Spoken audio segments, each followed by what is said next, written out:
menjadi penting kita mengatur megatrust itu, karena kita menjadi penting untuk mengenali resikonya.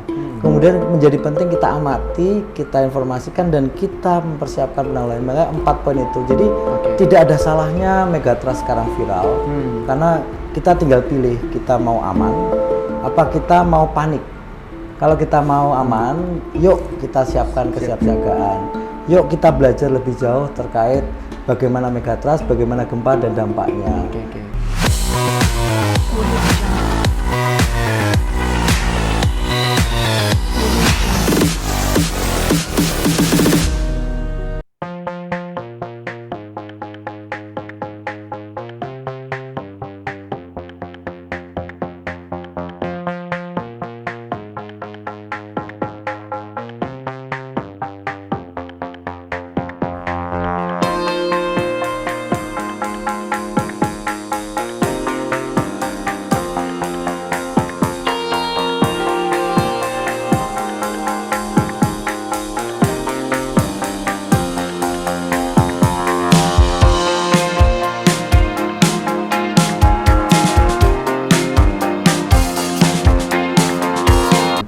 Unik dan menarik untuk Anda semua. Di edisi kali ini kita lagi mau membahas soal gempa bumi ya, yang lagi ramai di media sosial saat ini, yang disebut kemudian yang paling menggegerkan warga itu adalah megatrust. Saya juga begitu mendengar nama megatrust ini cukup kaget, karena kalau boleh jujur Pak ya, kita masyarakat Lombok Tengah wajar, masyarakat NTB, masyarakat Lombok wajar ketika trauma ya, ketika kembali muncul soal gempa Pak. Nah, di edisi kali ini kita tentu akan membahas soal itu, bagaimana informasi sebenarnya dari BMKG yang langsung nanti akan disampaikan oleh Pak Adi. Assalamualaikum Pak Adi. Waalaikumsalam. Sehat Pak? Pak Diki, sehat Pak Diki. Saya terima kasih nih bisa ketemu sama orang yang sulit ditemui Pak. Aduh, BMKG itu 24 jam per 7. Orang yang nggak ditemui, informasinya gampang ditemui. Asik, mantap Pak ya.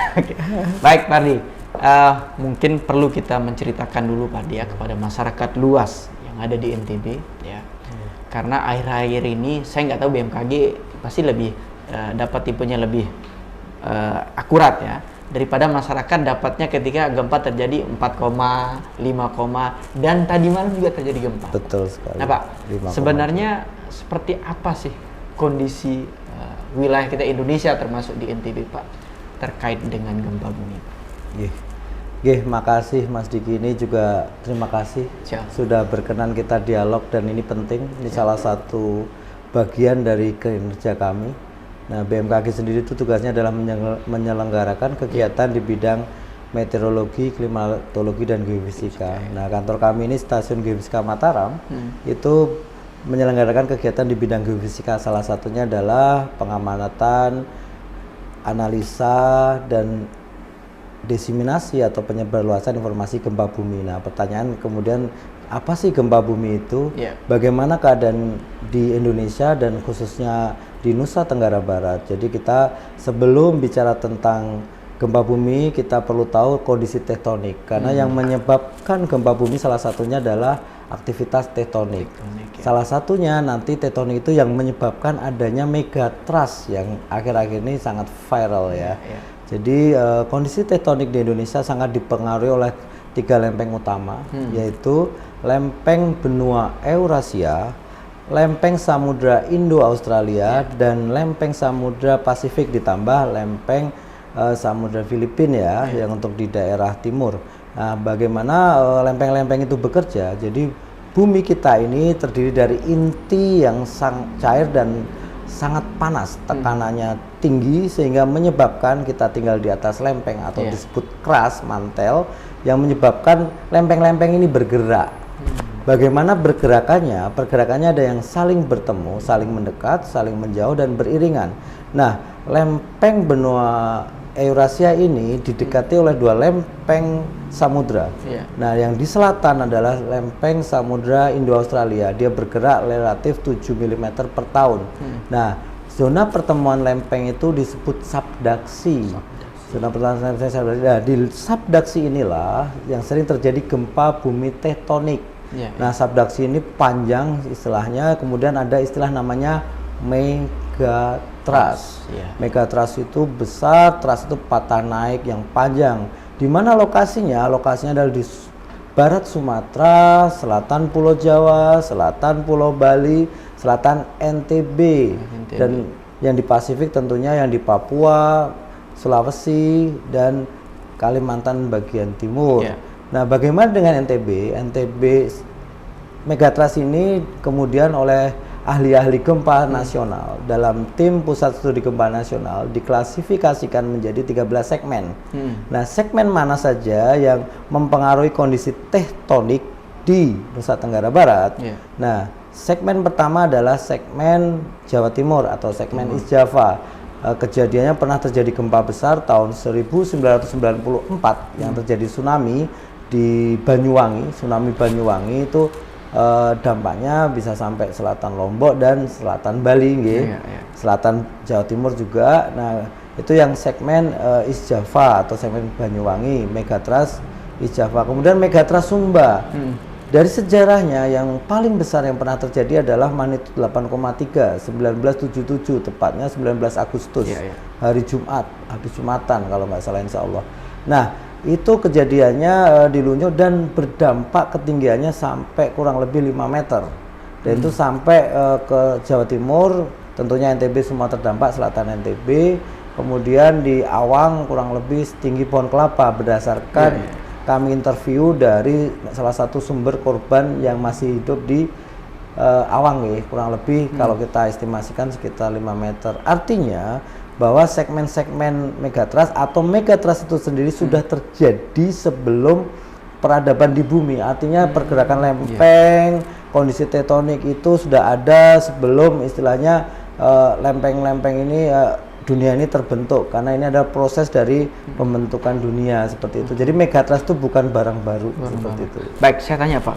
Tadi yang disebut Lunyuk. Nah, ini menarik kan, ini wilayah kita. Lunyuk NTB itu Pulau Sumbawa ya. Betul. Itu pernah terjadi tsunami, Pak. Betul. Itu kalau boleh tahu tahun berapa itu, Pak? 19 Agustus 1977. Oke. Jadi Megatrust itu kurang lebih sekitar 300 km selatan NTB, Megatrust Sumba ini. Jadi kurang lebih jaraknya 300 km. Itu yang saya harus potong. Yang Lunyuk itu Megatrust juga? Ya, dia proses terjadinya di Megatrust Sumba, di jalur pertemuan lempeng subduksi di selatan Sumbawa. Sumbawa. Itu kejadiannya tahun 1977 yang kemudian itu menjadikan evakuasi. Saya pernah survei juga ke Lunyuk. Itu salah satu desa di Lunyuk itu dievakuasi dari bibir pantai, jadi dikosongkan seperti itu, Mas. Berdasarkan kejadian gempa tahun 1977 tersebut. Oke, kalau boleh tahu status Lunyuk ya, saat ini seperti apa Pak kalau melihat? Ya, Lunyuk kalau kita dari kondisi sekarang ya Lunyuk tetap sebagai desa Lunyuk. Maksudnya was? Artinya begini, kalau kita belajar dari sejarah terkait kegempaan, tentunya yang perlu dibangun di Lunyuk adalah kesiapsiagaan. Nah, dan itu berlaku juga untuk semua daerah rawan bahaya gempa dan tsunami di Indonesia. Kita ngomong NTB saja. Nah, bagaimana Indonesia membangun kesiapsiagaan? Tentunya ini adalah kerjasama semua pihak. Dari sisi BMKG tentunya kita membangun namanya Tsunami Early Warning System. Artinya apa? Gempa bumi itu adalah suatu keniscayaan dan itu pasti terjadi dan tidak bisa diprediksi. Yang kita bangun adalah Tsunami Early Warning System. Artinya ada jeda waktu antara ketika terjadi gempa besar, kemudian dia berdampak menimbulkan tsunami, itu ada waktu tiba dari lautan sampai ke daratan. Estimate-nya kalau kita istilah nasional ada 20 detik merasakan gempa, 20 menit kita mencapai tempat evakuasi dengan ketinggian 20 meter, itu istilah ya. Nah, namun poinnya adalah kita punya jeda waktu antara waktu tiba gelombang tsunami sampai ke daratan, tidak hanya Lunyuk saja. Karena kita juga di Awang juga sejarahnya pernah terdampak. Nah, waktu tiba itu dan waktu penyelamatan itu ada namanya golden time untuk kesiapsiagaan. Jadi berdasarkan perhitungan ahli termasuk kami, kita harus di tempat aman itu setengah dari waktu tiba. Apabila kita tadi ada golden time 20 menit, berarti kita 10 menit itu sudah harus aman. Makanya ada istilah namanya 10 menit kehidupan. 10 10 menit hidup. Ya, karena 5 menit itu untuk informasi BMKG, 10 menit untuk penyelamatan seperti itu. Oke, saya pertegas berarti ketika gempa itu terjadi, Pak, itu kita masyarakat punya waktu untuk mengevakuasi diri itu. Betul. Hanya 20? Ya, estimate ya. Ya, berapa tuh? 20 menit. Kurang lebih waktu tiba gelombang tsunami itu 20 menit kurang lebih. Kurang lebih. Ini berdasarkan istilahnya dari pemodelan tsunami-nya. Oke. Tapi jika gempa itu terpusat di laut, jika memang gempa itu terjadi di megatrust, kita kan konsentrasinya megatrust. Adalah megatrust selatan Lombok dan Sumbawa Selatan NTB. Jika gempa itu terjadi di megatrust, kita punya waktu sekitar 20 menit untuk penyelamatan. Waktu golden time-nya adalah 10 menit. Ya, evakuasi diri. Nah, kita kembali ke bagaimana Lunyo. Yang diperlukan masyarakat Lunyo adalah membangun kesiapsiagaan. 10 menit itu mau lari kemana? Jalur evakuasinya seperti apa? Tempat evakuasinya di mana? Dan harus dilakukan gladi, latihan. Jadi 4 unsur penting dalam sistem peringatan dini adalah pertama, mengenal resiko gempa buminya. Kita sudah tahu kita punya resiko di megatrust. Yang kedua, monitoring. Yang ketiga, diseminasi. Monitoring dan diseminasi dilakukan oleh pemerintah melalui BMKG.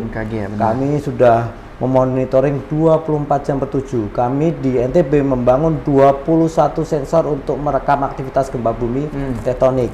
Jadi itu sudah cukup cepat. Jadi kami insya Allah dalam waktu kurang dari 5 menit sudah sampai ke stakeholder. Melalui apa? Kami punya namanya multimoda diseminasi. Di seluruh BPBD kita bangun WRSNG seperti yang di belakang ini Bapak, Pak Diki. Jadi ini itu juga ada di seluruh kabupaten kota di NTB. Dan ini terhubung langsung dengan operasional kami di Pusat Gempa Nasional. Ketika mereka menganalisa gempa, mereka share, mereka disseminate, dia langsung masuk ke sini dengan real time. Artinya mereka dapat informasi, klik langsung masuk. Artinya bisa langsung melihat. Di sini nanti akan muncul kalau memang itu zona potensi. Kemudian setelah mendapat info, masyarakat ini poin keempat yang penting yang dilakukan masyarakat Lunyo, pemerintah provinsi, baik swasta, baik media, termasuk Mas Diki. Bagaimana kemampuan masyarakat merespon, menanggapi dan menanggulangi untuk biar tidak terjadi korban. Nah, ini menarik. Jadi bagaimana masyarakat tidak menjadi korban? BMKG tidak diam, Mas. BMKG menjadi Tsunami Board Community Ready Tsunami, TRC, Tsunami Ready Community. National Board-nya adalah di BMKG. Ini kita kerjasama dengan UNESCO, Mas, IOTIC. Nah, kita bangun kesiapsiagaan masyarakat dengan indikator-indikator tertentu. Ada 12. Nah, yang sudah kita bangun, yang pertama tentunya karena kita punya Lombok Selatan kita sudah bangun Tsunami Ready Community di Mandalika. Dan ini sudah diakui UNESCO, mendapat pengakuan. Artinya masyarakat sadar, masyarakat butuh, masyarakat menyiapkan. Nah, salah satunya yang penting adalah kita harus rutin memahami sosialisasi, bagaimana mereka memastikan mendapatkan informasi, mereka memastikan punya jalur evakuasi, mereka memastikan punya tempat evakuasi, mereka memastikan punya konsep SOP standar untuk kesiapsiagaan terhadap gempa bumi. Insya Allah di Mandalika itu sudah ada. Jadi 4 faktor ini tidak terpisahkan. Megatrust sudah ada. Kita tidak perlu memikirkan megatrust, tapi kita harus berpacu dengan waktu karena gempa tidak bisa diprediksi. Ketika terjadi gempa, kita punya kesiapsiagaan. Poinnya seperti itu. Baik, saya kembali ke sejarah yang pernah terjadi, Pak, di Lunyuk dan berdampak kepada Awang dan Pulau Jawa. Betul. Kalau ada tidak data berapa korban jiwa saat itu, Pak? Versi kita. Tentunya ada, Mas. Saya mohon maaf tidak tampilkan, Jadi poinnya begini, ini menarik ya. Jadi sebenarnya kejadian gempa itu tidak ada unsur letak geografis. Contoh, kalau gempa NTB lokasinya dampaknya NTB, tidak seperti itu. Jadi gempa itu tidak ada batas geografis Dia menyebar kemana saja. Bahkan tsunami di Jepang bisa aja sampai ke Papua. Tsunami Aceh bisa sampai ke Sri Lanka. Apa penyebabnya itu, Pak? Contoh tsunami Aceh 2004 itu kan sampai ke negara-negara Indo ASEAN, sampai ke India, sampai ke Maladewa. Jadi gelombang tsunami itu tidak satu gelombang, Mas. Itu yang perlu ini. Kemudian kita dari sumbernya dulu. Sumbernya adalah gempa bumi tektonik. Itu patahnya kan megatrust ya, panjang. Patahnya panjang, durasi rupture-nya itu juga panjang, sehingga menimbulkan gangguan dasar laut. Yang menyebabkan tsunami itu karena ada gangguan dasar laut. Salah satunya akibat gempa, dan gangguannya itu besar menjadi itu akhirnya jadi gelombang yang besar dan menyebar ke segala arah. Nah, sebarannya ini kan menjalar. Jadi kan kecepatan gelombang tsunami itu kita analogikan ketika di sumbernya dia seperti pesawat jet. Makanya dia cepat ya. Kemudian ketika dia fungsi kedalaman, ketika semakin dangkal lautnya, dia berkurang. Sampai ini, jadi ketika dia gelombang pertama itu datang, itu kan semakin lambat, disusul gelombang kedua, akhirnya numpuk menjadi dinding air yang besar. Sebagai volume dinding itulah kenapa tsunami itu sampai sangat tinggi, dinding air sampai ketinggian sekitar contoh 30 meter itu seperti apa? Rumah kita paling enggak kalau cuma satu lantai kan 5 meter ya kan.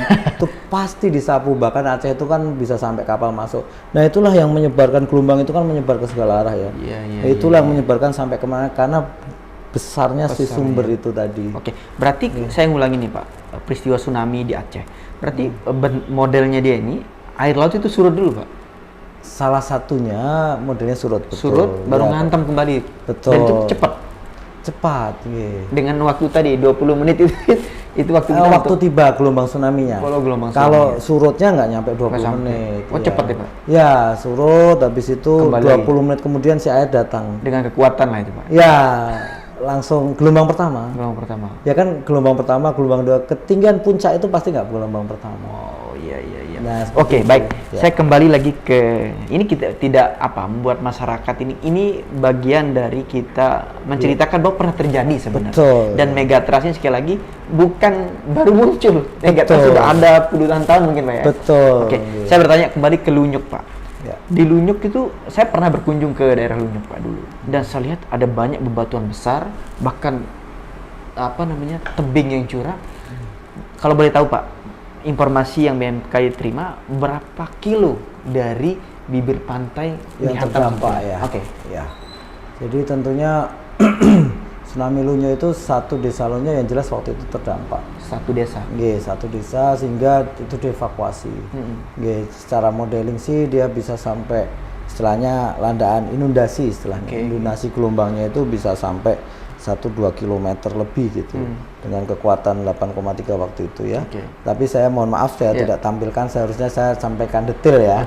Nah, ini saya mohon maaf karena saya tidak menyampaikan detail ya. Jadi memang tsunami itu sebenarnya yang paling yang perlu kita ini adalah dia punya waktu tiba yang pertama gitu, dan dia punya ketinggian.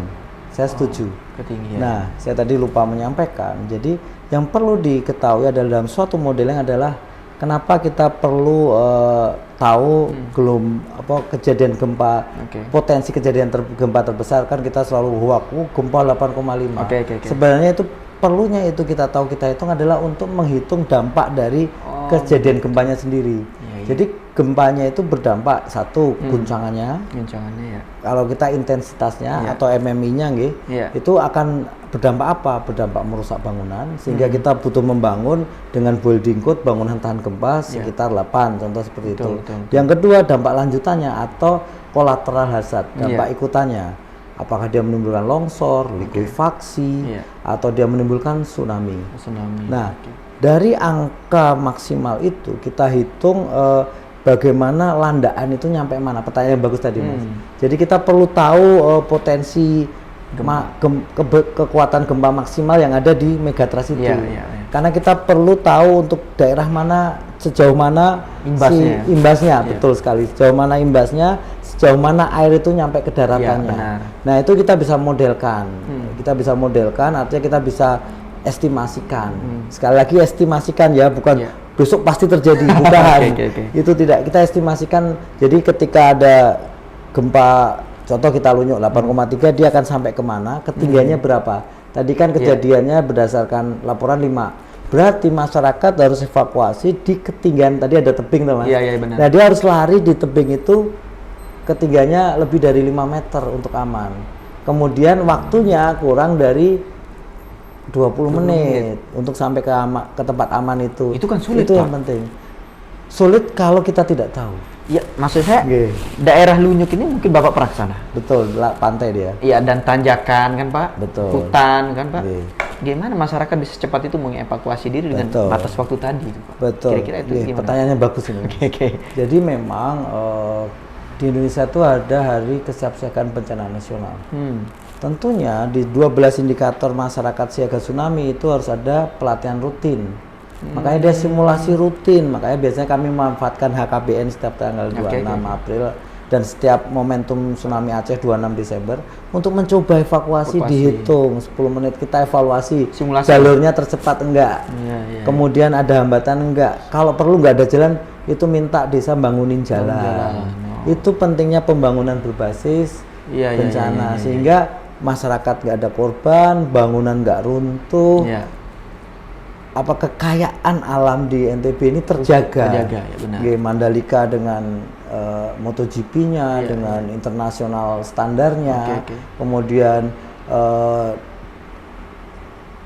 Aman yang ada di PT Aman yang untuk tambang kita yang di Pulau Sumbawa, termasuk di Lunyuk, setahu saya ada tambang juga. Betul, ya artinya jadi sekali lagi pembelajaran penting dari kejadian viralnya Megatrust saat ini adalah bagaimana kita tidak perlu mengulang kepanikan kita di 2018 gempa Lombok. Iya benar. Ya kan? Tapi kita mulai belajar lagi, belajar dari sejarah. Ada tsunami Lunyuk. Ini ada gempa di mana? Oh, ini di ada tsunami Lunyuk, ada gempa Lombok 2018. Itu menjadi sejarah penting untuk kita lakukan kesiapsiagaan, kita bangun NTB ini yang siap, aman dan selamat terhadap bahaya gempa bumi dan tsunami. Tujuannya apa? Tujuannya adalah kita untuk investasi masa depan, menarik semua potensi yang ada di NTB bahwa ketika NTB aman, pasti semua pembangunan bisa lancar dan itulah warisan terbesar untuk anak cucu kita yang tinggal di NTB. Demikian Mas Diki. Baik, ini menarik juga Pak. Hubungan gempa yang terjadi 2018 Pak ya, kita tahu NTB itu Pak. Dengan Megatrust ini apa ada hubungan kabarnya Pak? Penyebutannya beda sekali nih soalnya. Ini pertanyaan yang bagus. Saya belum menjelaskan Pak. Jadi kita lagi bahas Megatrust. Nah, selain Megatrust itu Mas Diki, ya Megatrust yang di selatan itu kita juga punya patahan-patahan atau kita sebut sesar sumber gempa yang ada di NTB. Dari Pusat Studi Gempa Nasional itu ada 10 patahan yang mengelilingi NTB. Kemudian di utara yang gempa Lombok itu adalah dia disebabkan oleh patahan naik di utara Lombok. Jadi mekanismenya beda antara Megatrust dengan gempa Lombok. Sumbernya beda. Saya potong menarik nih. Patahan ini maksudnya ini yang membuat gempa atau seperti apa? Betul. Jadi patahan-patahan itu atau sesar-sesar itu. Sesar ya benar. Ya istilah ilmiahnya kerennya ya sesar. Itu merupakan sumber-sumber gempa yang ditemukan oleh ahli-ahli gempa yang disepakati di Pusat Studi Gempa Nasional. Benar. Kita punya studi Pusat Gempa Nasional yang gabungan para ahli gempa yang kita memetakan seluruh sumber gempa yang ada di Indonesia, Mas. Berarti sekali lagi kalau yang 2018 dengan Megatrust sangat beda. Beda sumber. Kalau yang 2018 kan lebih kepada darat. Terjadinya, Pak. Betul. Dan itu dampaknya karena itu guncangannya kuat, Iya, benar. Nah, guncangan kuat tuh bangunannya waktu itu juga ada tsunami-nya sebenarnya. Karena tapi tsunami-nya tuh relatif kecil. Oh, ada Pak? Ada, 13 cm. Makanya di 2018 tuh? 2018. Di Gili kalau nggak salah nggak itu Pak? Jadi tsunami-nya itu bukan kita bayangkan tsunami itu harus air yang besar itu bukan. Tsunami itu kan gangguan dari pola pasang surut seperti biasanya. Dia ada semacam kontinuitas gitu kalau di rekaman TEDx kita ya. Tsunami kecil lah mungkin bahasa. Betul, tsunami kecil. Jadi waktu itu ini kenapa kita perlu belajar dari gempa Lombok 2018 ketika BMKG memberikan informasi peringatan dini tsunami, kita perlu belajar status untuk daerah kita. Saya yakin Mas Diki lari nggak waktu ada potensi tsunami? Tidur di jalan, Pak. Nah, ya kan. Padahal potensi tsunami untuk Kota Mataram waktu itu adalah waspada. Artinya benar. waspada itu ketinggian tsunami-nya hanya setengah meter ke bawah. Dan kita catat itu hanya 13 cm, Mas. Oke. Nah, artinya kalau waspada itu kita tidak perlu evakuasi. Evakuasi itu memindahkan diri dari ke tempat ini. Kita hanya perlu menjauhi aktivitas di pantai. Kita jangan ke pantai lah. Kalau berenang pasti kita kan namanya ada ombak tinggi aja bisa keseret. Gelombangnya udah berubah ada ini ya. Artinya tidak menjauhi aktivitas di pantai. Itu yang perlu kita pelajari. Kita belajar dari gempa Lombok 2018. Status waspada setengah meter ke bawah. Namun ketika BMKG memberikan informasi statusnya siaga dan awas, itu kita wajib evakuasi. Apa siaga Pak? itu Siaga, awas dan awas. Ya, siaga itu ketinggian tsunami berdasarkan modeling BMKG itu setengah meter sampai 3 meter. Itu daerah-daerah yang ada siaga itu pasti dia akan terdampak. Ini berdasarkan penelitian, guys. Setengah meter itu sudah cukup untuk menghanyutkan manusia. Setengah meter? Ya, setengah meter. Jadi kalau sudah kita status siaga gitu, sudah kita evakuasi sesuai jalur-jalur evakuasi yang sudah disepakati. Belajar dari yang gawat yang mana nih? Yang gawat yang mana? Awas tuh di atas 3 meter itu udah kayak tsunami Aceh.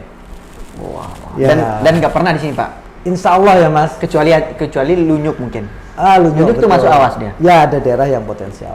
Oke. Ya. Berarti Pak, nah ini kita berbicara dampaknya, Pak. Kan tsunami ini gempa ini nggak ada masalah berapa? Dampaknya yang bermasalah. Betul. Pak. Ini saya pengen bertanya, Pak. Tsunami yang gempa yang berbahaya itu di darat atau di laut, Pak? Gempa yang berbahaya adalah bukan pusatnya ya? Kalau gempa yang berbahaya adalah gempa yang berdampak. Gitu ya kan? Okay. Kalau lokasinya di darat di laut ya kita lihat dampaknya. Kalau laut tsunami. Ya, potensi. Kalau di darat dangkal merusak. Yeah. Oke. Jadi kalau kita bicara masalah dampak, kita tidak bisa mengecat lokasinya, tapi kita mengecat kolateral hazardnya atau dampak ikutannya. Kalau kayak likuifaksi, bahaya nggak? Bahaya juga. Tapi tsunami Aceh bahaya nggak? Bahaya juga. Jadi artinya bahaya ini yang harus kita hindari. Bukan gempanya, Pak? Bukan gempanya. Kita sepakat soal itu. Oke, baik, menarik ini, Pak. Berarti kalau boleh disampaikan oleh BMKG, kondisi atau perkiraan wilayah kita di NTB sekarang seperti apa sebenarnya? Khusus megatrust. Kalau megatrust sebuah keniscayaan ya, jadi megatrust sudah terjadi dari pembentukan bumi sehingga selatan NTB kurang lebih 300 km selatan NTB dari selatan Lombok, selatan Sumbawa itu ada zona megatrust Sumba. Jadi kalau keadaan secara kondisi tektonik kita tidak bisa memungkiri itu. Namun tidak perlu panik. Tidak perlu ini menjadi seolah-olah ketakutan yang besok pasti terjadi. Kejadian semalam contoh 5,2 itu hal yang sangat wajar. Rilis energi karena sekali lagi megatrust itu kan zona pertemuan lempeng. Jadi setiap hari juga ada gempa. Kita catat, ada gempa. Setiap hari ada gempa. Tapi ya mungkin kecil. Jadi, didominasi oleh gempa-gempa kecil dan dangkal. Kurang dari skala 3. Itu tercatat di kami di BMKG. Jadi secara gempa itu, kegempaan itu semakin besar semakin jarang. Namun semakin jarang, semakin besar, semakin merusak. Kejadian Aceh itu kalau kita lihat historinya, itu mungkin kejadiannya bisa 300 tahun yang lalu, bisa 300 tahun ke depan. Artinya jarang. Kejadiannya karena gempa itu kan mengumpulkan energi. Gitu. Energi yang besar pasti mengumpulkannya dalam waktu yang lama. Justru kalau digoyang-goyang kecil-kecil nggak masalah, Pak? Ya, kalau kecil-kecil itu merilis energi yang kecil. Merilis ya.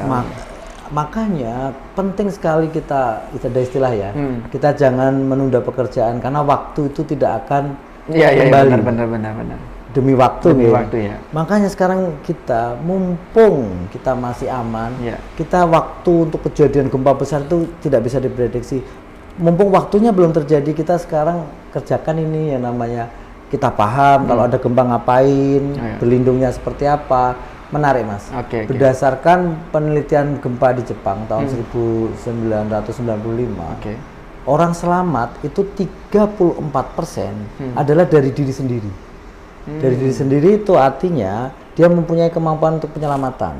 Kemudian 31% ditolong oleh anggota keluarga.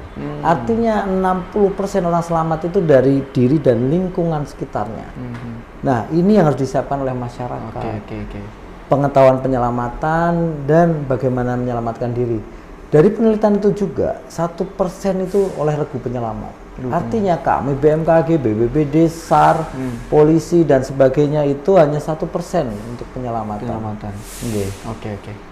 Baik, ini pertanyaan satu lagi nih. Ini request ini dari penonton kita. Nah, ini sempat viral dulu Pak, waktu gempa 2018. Ketika gempa terjadi, nah, pertanyaan mereka nih Pak, apakah orang-orang di BMKG hanya ngurus informasi tapi mereka nggak ngurus diri? Bagaimana keselamatan mereka? Kan gitu kira. Ini gimana Pak? Jangan sampai ini pertanyaan bagus banget Mas Diki. Jangan sampai informasi itu nggak dibagi atau mereka nggak takut gitu. Jadi gini, BMKG itu bukan satu lokasi, satu pengolah data. Oke. BMKG itu ada namanya Pusat Gempa Nasional, itu di Jakarta. Ada redundansinya Pusat Gempa Bumi Regional yang di Bali. Kemudian kita bagi menjadi pusat gempa regional ada 10. Jadi kalau ada gempa di Lombok, ya operasional kami menyelamatkan diri dulu.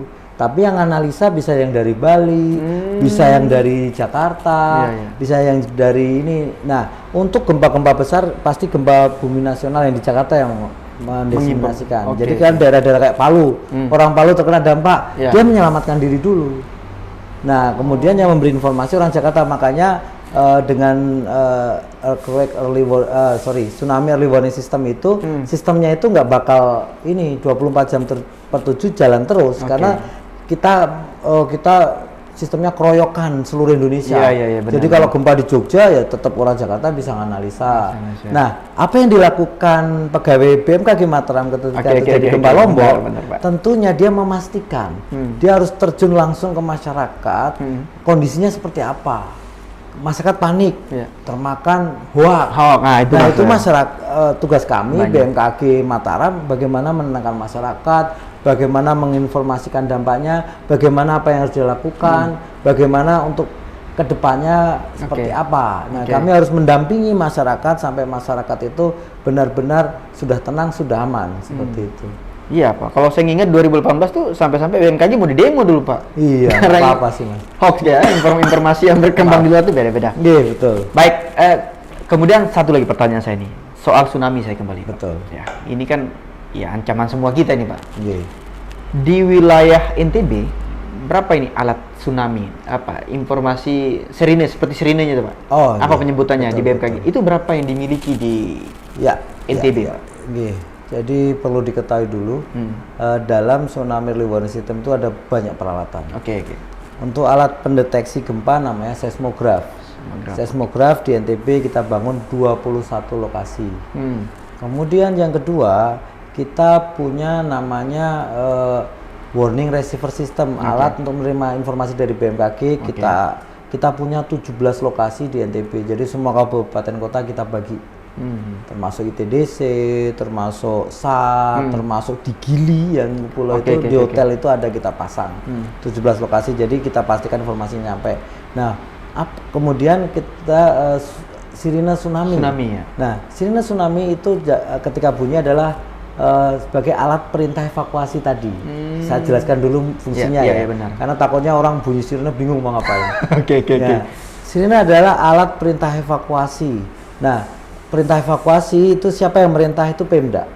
Yang merintah itu dalam arti ini pimpinan daerah, biasanya di BPBD didisposisikan ke BPBD sebagai kepala pelaksana. Nah, kapan BPBD mencet? Saran kami ketika posisi statusnya siaga tadi. Karena evakuasi itu dilakukan ketika status suatu daerah dampaknya siaga. Jadi dia bunyikan, dia melakukan penyelamatan atau evakuasi seperti itu. Nah, di Lombok, di utara, kita sumber di utara kan ada tuh gempa 2012. Kita pasang di Ampenan, yang pesisir pantai Ampenan. Yang di selatan kita pasang di Mandalika, di Bukit Bantar di Mandalika. Nah, untuk Sumbawa ini kita belum ada, namun kita sudah sosialisasikan juga. Jadi alat perintah evakuasi itu tidak hanya sirine. Bisa tanda-tanda alam. Jadi kita bisa menggunakan tanda-tanda alam untuk melakukan evakuasi. Contoh merasakan guncangan gempa besar selama 20 detik maaf, sampai kita tidak bisa berdiri, berarti itu guncangannya besar, itu potensi gempa besar. Bagi masyarakat pesisir yang merasakan guncangan yang besar, seyogianya dia melakukan evakuasi mandiri tanpa menunggu diperintah. Oh, gitu. Jadi kalau kejadian di Aceh, kalau kita lihat videonya benar-benar, itu ada mereka mau lari pagi kalau nggak salah, ada sound system jatuh, orang nggak bisa berdiri. Nah itu tanda-tanda alam, berarti itu harus segera evakuasi ke tempat aman. Makanya teknologi seandal-handalnya itu tidak bisa 100% kita harapkan. Kita harus punya kearifan lokal, kearifan pengetahuan. Kami BMKG tidak tinggal diam, kami pasti akan mensosialisasikan terus ke masyarakat, kami pasti melakukan pendampingan, tapi 100% keselamatan harus dari kita sendiri yang menyiapkannya, seperti itu. Baik. Terima kasih Pak Ardi. Informasi ini saya yakin sangat bermanfaat untuk kita semua ya tentunya. Baik masyarakat NTB bahkan tentunya rakyat Indonesia ya. Amin. Karena sekali lagi megatrust itu ternyata sudah ada sejak lama. Dan itu bisa saja terjadi kapanpun Bang. Baik, sekali lagi terima kasih kepada Pak Ardi atas waktunya pada wawancara eksklusif kali ini. Sama-sama. Sebentar lagi saya akan melihatkan kepada Anda peta ya, peta yang dimiliki oleh pihak BMKG dan titik-titik gempa yang kita update sepekan terjadi di NTB khususnya, kita akan lihat sebentar lagi. Sampai ketemu di edisi berikutnya. Saya Diki Wahyudi pamit undur diri. Wassalamualaikum warahmatullahi wabarakatuh. Waalaikumsalam warahmatullahi wabarakatuh. Kita mulai megatrust dulu Pak. Yang mana megatrust posisi? Jadi Mas Diki, yang disebut megatrust itu kurang lebih adalah ini.